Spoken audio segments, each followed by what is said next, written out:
Many of you know that one of my strongest positions is that of supporting law enforcement. As you have seen during the food sharing ordinance in El Cajon, which received international coverage, El Cajon Police were there enforcing the new ordinance aimed to prevent the spread of hepatitis. After all, let us not forget that the hepatitis A outbreak started right here in El Cajon.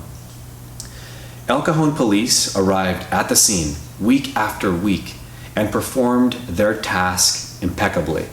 They displayed what I consider the highest levels of police acumen, all while curse words and insults were being hurled at them.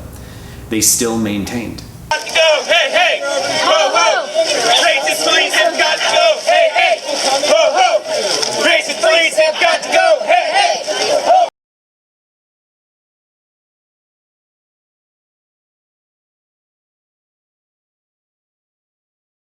All while the eyes of the world were watching, they still maintained.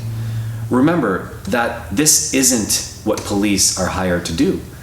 They have an almost impossible job. They're expected to be lawyers, counselors, brave, strong, gentle, fast, polite, strict, and the list goes on. With that said, I wanted to thank and recognize those officers who, through that entire fiasco, were perfect.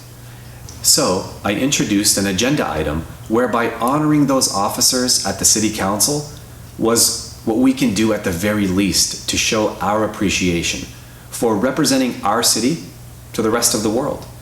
Because unfortunately they were painted by the media as heartless and even corrupt. Red herring news titles flooded social media posts and search engine results were more critical than thankful.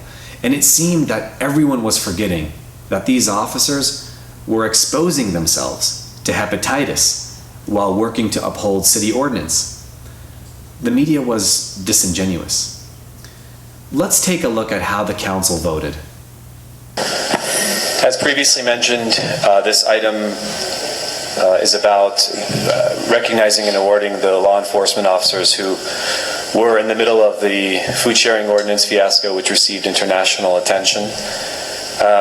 In the many cell phone footage that was floating around on social media and being sent to whoever, I was preview to a lot of insulting comments being hurled at law enforcement officers while they were conducting their job, and not once did they break out of line or let their temper or anger get the best of them. They actually conducted themselves with the utmost respect.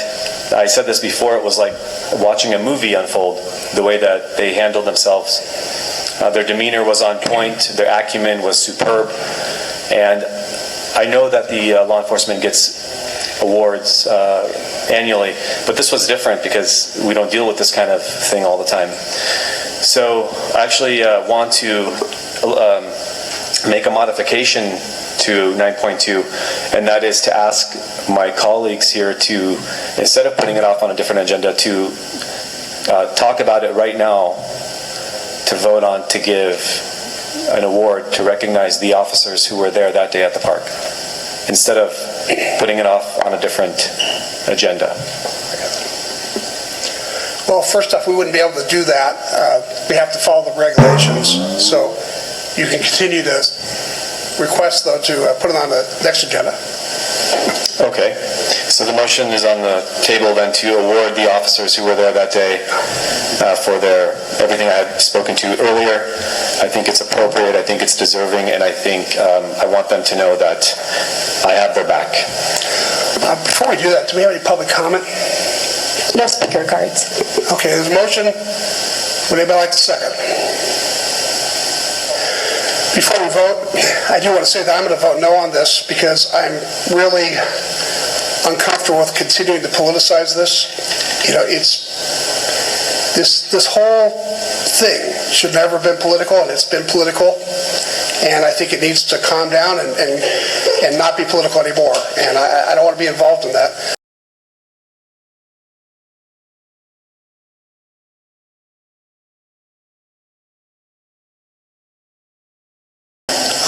I don't don't think we need to do this today because I think it sets the wrong precedent. Well, I think this is just a political stunt.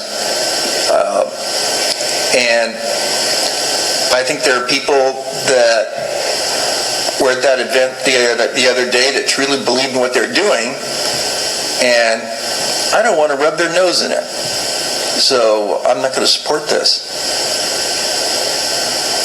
I agree with you, Bill. It needs to die a death.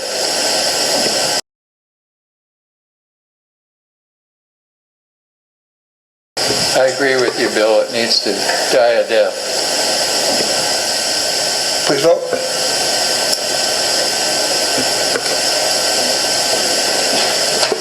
Motion fails by lack of majority votes. So you see, ladies and gentlemen, we have to stand with law enforcement. We have to show them that we have their back.